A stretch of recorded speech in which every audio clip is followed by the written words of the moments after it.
Good evening. Welcome to another episode of your daily show, Achievements. I'm your host, Abdul Latif, and I have my colleague, Fatma. Well, good evening, Abdul Latif, and good evening, dear viewers. As always, we promise you new reports, segments, and guests and achievements, so stay tuned. Identity is built on things a person has done. Your most important accomplishments are a very important way for you to measure your success. Colleagues, competitors, and the general public can look at a person's achievements to figure out how successful they are. Most of the time, putting in a lot of work pays off. Most people think a successful life is one of a lot of things to be proud of. When you finish a task, you win over problems or other people. Achieve means to work together to reach a hard and challenging goal.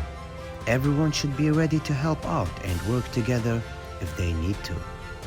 There are many ways to reach your goal, but in the end, it's up to you to decide how it will pay out in your life. In their careers, some people want to get rich and will be well known. Some people think that even small victories are reasons to have a party. We're all different, so we all have our own thoughts on everything. In the end, though, everyone wants to be happy, and everything you do in life will help you to get closer to that ultimate goal. Welcome back, dear viewers, to your favorite program, Achievements, right here on KTV2. Tonight, we're having with us one of the most successful individuals right here in Kuwait. He is known as a chess player. His achievements is not just in Kuwait, but all around the Middle East. And through his age is still young, yet he did challenge one of the oldest competitors and won. So please welcome with us the Kuwaiti champion, Mr. Mish'al Zaid. Welcome, Mish'al. Thank you.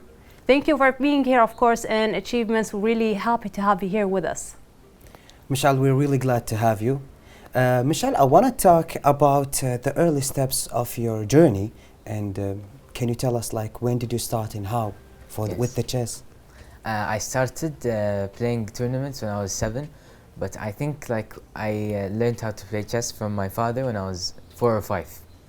Of course, and we'd like to know, how did you start in this journey? What was your home background and how did you begin to play chess? I think a lot of our dear viewers are really interested to know that. My father is a keen chess player, and he taught me how to play chess, and I liked it. It's interesting, it has strategy, and unlike other board games, there's no luck and things like that. So, yeah. Of course, Abdul Latif, I think it's very interesting to have this kind of hobby that runs in the family, don't you think? Yeah, there's a family legacy. I mean, your father started it maybe years ago before even you come, and now, mashallah, Mish'al, he's here and he's like one of the champions. He beat some people even older than you. So I think that's quite impressive. Yes, it is. Thank you. But Mish'al, I wanted to ask you, why did you choose chess on your journey? Why? There's also many other hobbies, there's also many other fields that you can go into, but you still chose chess. It's unique. It's different from other sports. It is. And it's very interesting, and there's always things to do, like things to learn from, and becoming better. Of course, there's always new strategies, new moves. Yes. I think that's very interesting in the game of chess. There's a lot of different techniques when it comes to playing. So can you tell us about your first game? How did you start? My first game in a tournament, I think my first big tournament was Arab Championship in Sharjah in 2018. I didn't do good in it. I got 2 points out of 9 games. 2 wins. But I think it's fine to do that in the beginning. It's fine to lose. You can learn from the mistakes. Yeah, I kind of got a bit I got a bit affected by it, so I started training more, and yes. Of course, I think it always starts like that, Abdul Latif. In the beginning, it can be very hard, but after that, you learn from the mistakes, and you even thrive to achieve more, especially after you fail a few times. Especially in chess. You know that whenever you lose, you have to learn from the mistakes that you did, and also the technique that your opponent did it against you. So there's 2 lessons. Yeah. about the mistake that you shouldn't repeat, and maybe still in the technique that your opponents did. So there's 2 in 1. Yes. And also, I wanted to ask you about your favorite championship. I want to know about it. My favorite chess championship, probably a tournament like Isle of Man, or maybe like something closer to Kuwait, Sharjah Masters or Dubai Open. Yes, it's like open tournaments that are very big, and of course I like to play against stronger players so that I learn from them, and if I win I get a lot of points, and also it's much more fun to play against stronger players. Of And course. every time you play it, it's fun, really. Of Right. course, especially if you really like this kind of hobby or this kind of sport, and this is something that you grew up on. I think it's very important to be passionate about what you do. So when it comes to your favorite player, I'm sure you have a lot. So which one is your favorite player that you usually learn the techniques from, or some of the moves? Of course, the world champion Magnus is of course a big example. His games are always like things that we see. Now, of course, he stopped. He let go of the world championship title, and other players like Caruana and maybe Nepomniachtchi and Ding, but also like the old players. I love the old players' games. It's of course a different era. Like that time, there were no engines, no computers, and like you have to bring everything from your head and from books. But I think also that the chess moves have been changed Yes. since their time, and there are maybe some rules, or some of the pieces moves has changed as we learned from before. Yes. Do you think that maybe will misguide you on your journey, even in chess? No, I think as long as you always keep an open mind to the new styles and the new games, of course it's good. And there are new styles and new games because they're like they're succeeding. They're beating the old styles. So yes. That's really nice, Mish'al. Stay with us, ladies and gentlemen, as we learn more about chess in this small report. Chess has been around for a very long time. In 1834, the first unofficial world champion was named. And in 1886, the first official world champion was named. Since chess has been around for much longer than 200 years, it is hard to find players from before this time. Over the years, the Chess World Championships have been held by many different groups. During that time, there have been many great chess players. Here, we are going to talk about the 12 best chess player ever. Garry Kasparov is one of the best known chess players, and many people think he is the best player ever. He ruled the world of chess for more than 20 years. From 1985 to 2000, he was the world champion. In 1985, Kasparov won the title of the world champion by beating Anatoly Karpov, who was one of the best chess players of all time. At age 22 and a half, he became the youngest person to win the world championship. Even though Kasparov lost his title in 2000, he was still the best player of most of his career. He retired in 2006, but he was the best player in the world when he quit. Most people think that Kasparov is the best player of all time, but Carlsen is the most versatile. He is the only player to have won the world championship in Standard, Rapid, and Blitz. In 2019, he even held all 3 titles at the same time. Since 2011, Carlsen has been the best player in the world and the #1 player. In 2013, just before he turned 23, he won the world title. This made him the second youngest player ever to win the world championship. He was also the youngest player ever to reach the rating of 2,800, which he did in 2009.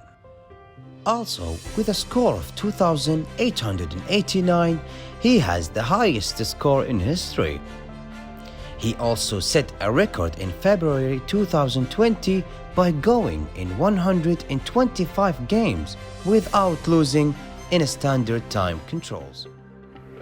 Welcome back, dear viewers, to your program Achievements. We're back with Mish'al Zaid. Of course, Mish'al, we can see a lot of trophies right here in the studio. So can you tell us some of the competition you participated in? I participated in various competitions, Arab championships, online championships, Asian, till now not world, but inshallah. Hopefully one day we'll have you after the World Championship. I think this is very exciting. Yeah, At a very young age, he has participated in many championships. And also, Mish'al, there's not only the trophies that you have also more and more in your house, medals and other trophies. But Yes. I think these are one of the most interested, right? Yes, these are the big ones. And so, Mish'al, I want to ask you about the last move you did on the last championship. Do you remember it? Yes, it was last week in Khaldiya. It's a first yearly chess tournament in Kuwait, and it was a very nice tournament, rapid tournament. Rapid is like 10-minute games, and we had very much fun. I lost one game, however, the last round it was against one Mr. Mohammed Gad from Egypt, and it was very solid. He played very hard, but I tried to do some tricks here and there, and then I started losing on time. The last move he did was a mistake. However, I think the game was already lost. Yeah, it was a move by the queen, and then taken lost. Of course, I think these games, I believe, can be very hard and stressful, especially if it's a rapid. He mentions 10-minute yes. game. And it's really hard, especially in chess when you are so young. There are also too much pressure on you when there's someone, when your opponent way older. So, and when you win, I think it's more interesting. Of course, and I think Like, sometimes yeah. because the older opponent usually might have a lot more experience, but in your case, I think you have a lot of more experience. Earlier we were talking, he Yeah. started playing chess at 4 years old. Am I Yes. correct? I think that's a very young age. So who is your biggest fan? My biggest fan, I think it's like my family, my mother and my father, and the whole family. Of course, I think that's very important. Family support, Abdul Family Latif, support, can yes. really help you achieve a lot in your life. And with that, I want to ask you about how is the family support around you from the people? It's very good. Also, not only the family, also like all people in like from the chess community, and also like friends and yeah. Of And course, you have also the support from also not only from the family. I mean, even your friends, the school. I think the Kuwait Mind Games Club, right? Yes, also the Kuwait Mind Games Club, and it was. I mean, like I remember when I was 2017, 2016, I used to go to play in the club, and my aunties would come and they'd wear T-shirts with my face on it. I think that's Yes. amazing. I love that kind of support. It's really cute. And it kind of really encourages you to do better, especially to have people around you cheering for you. I think that's amazing.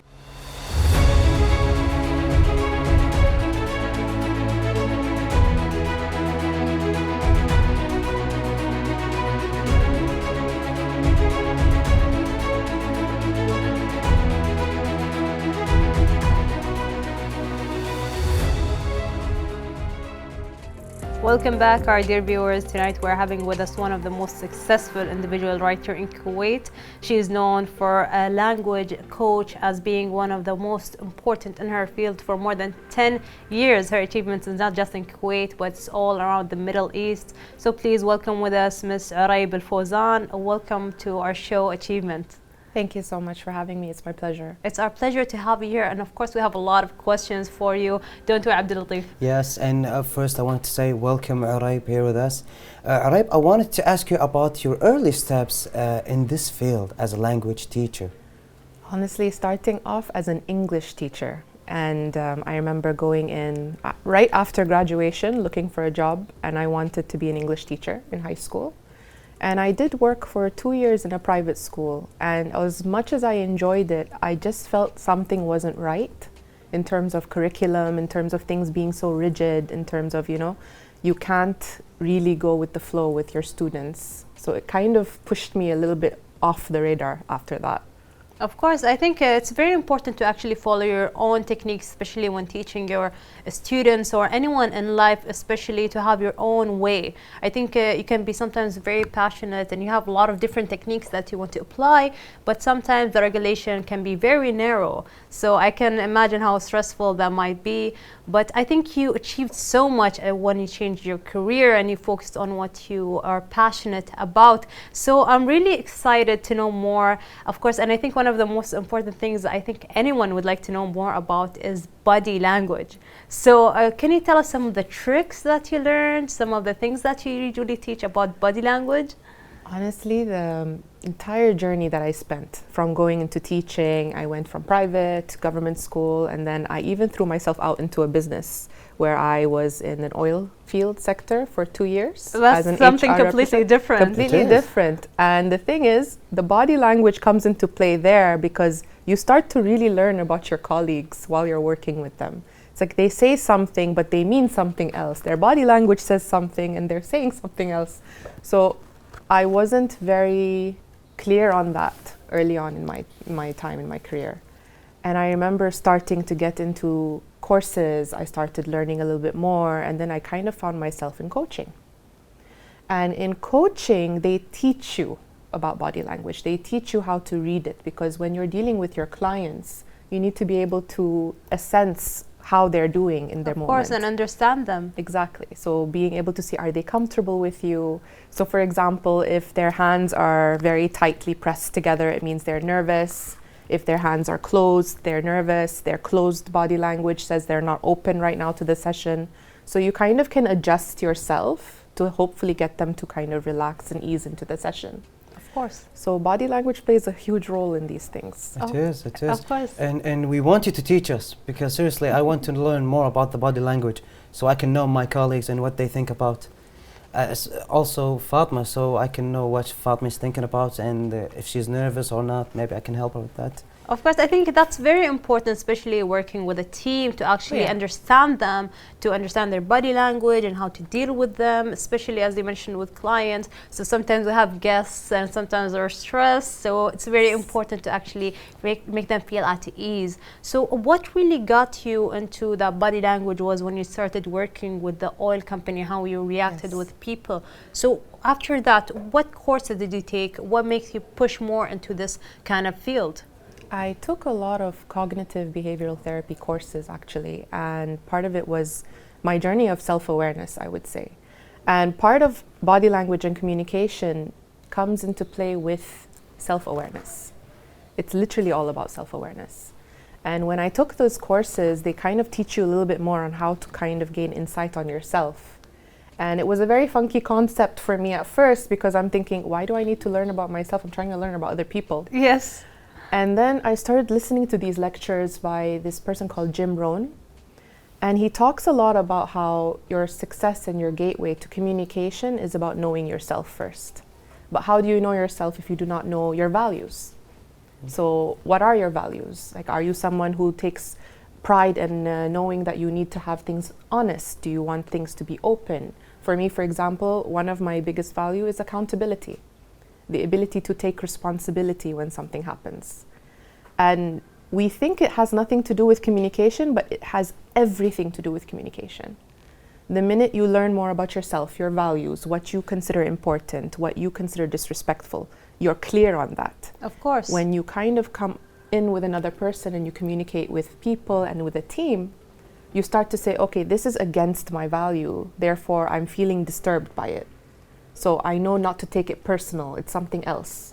So you kind of change how you react to other people based on this as well. Of course, I think this is a very important point, Abdulatif, because sometimes we overreact to a situation based on our reaction because we have limitations, we have a lot of things that we don't accept. Yes. So we really need to point out the flaws in ourselves to actually know what we need to know about ourselves or what you just mentioned. I think this is very important. It is, and we also need to learn up more about the things that you are just said.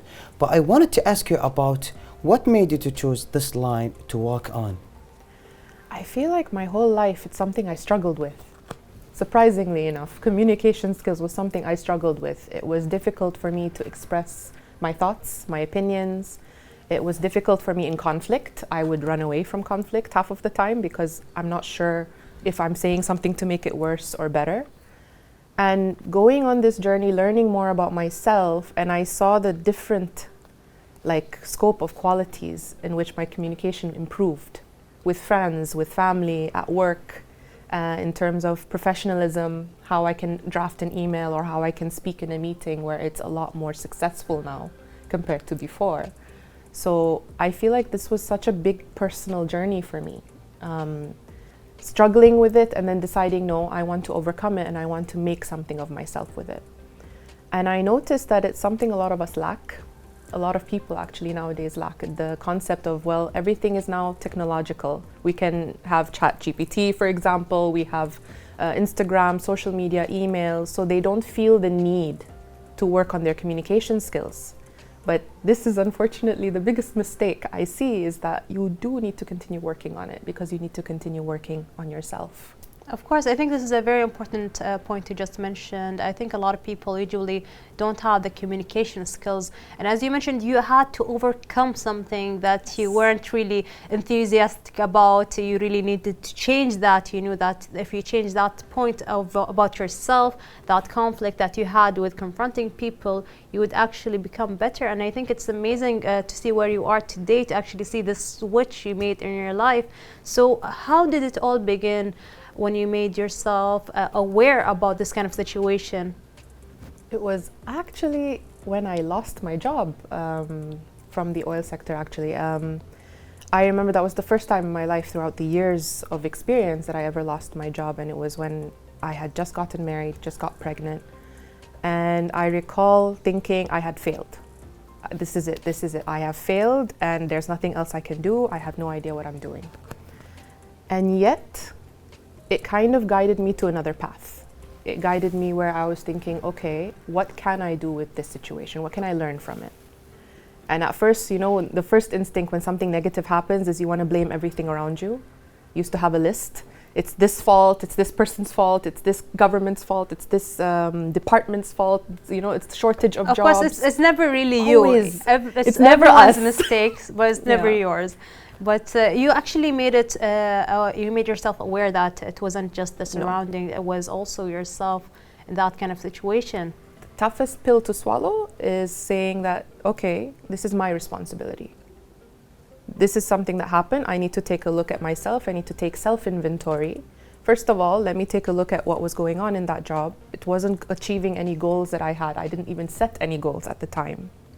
And when you start realizing, okay, now I need to dig deeper, go further into it and say, okay, I want to do something meaningful with my life. I want to go back to teaching, but I want to teach on my own accord. I want to help people with their communication skills, but schools don't offer classes on communication skills, right? So it kind of started dawning on me, well, what if I work on myself first? What if I work on my skills? And I got coaching and I worked on my certifications and became a coach. I said, okay, now what if I use coaching and combine that with communication skills and help people with their communication skills? Oh, that's a good thing. And this is something that has been quite amazing. And I'm seeing the impact in my clients. I'm seeing the changes that they're going through in their personal lives, in their careers, just from coaching themselves through these communication skills barriers, understanding what the barriers are, understanding themselves, working on their self-confidence, and then moving forward from there. Because first key, looking at yourself first. What can you do different? That's the difficult part for all of my clients, including myself. So Of course, I think this is amazing, Abdulaziz, to actually see something that you first found as a failure and switch it into a success, a successful story, a successful business. And I think it's amazing to actually see even your clients succeed in their lives and to see that you have an impact to help other people. I think it's just amazing. It is, it is. You have to do this change to people, and we need it actually, because of the social media, a lot of people,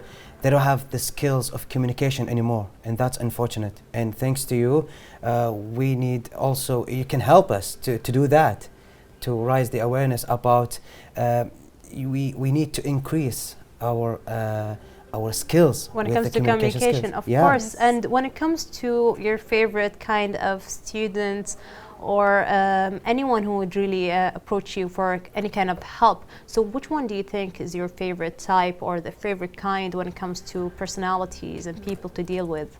So I used to think I had a perfect age group, but not anymore. I would say more it's about the attitude. When I have clients come to me different ages from high school and above, and they have the attitude that I do want to progress, I do want to do better, I want to reach the next level, I have this goal in my life, I want to succeed. If they have that attitude, this is something I can coach them with.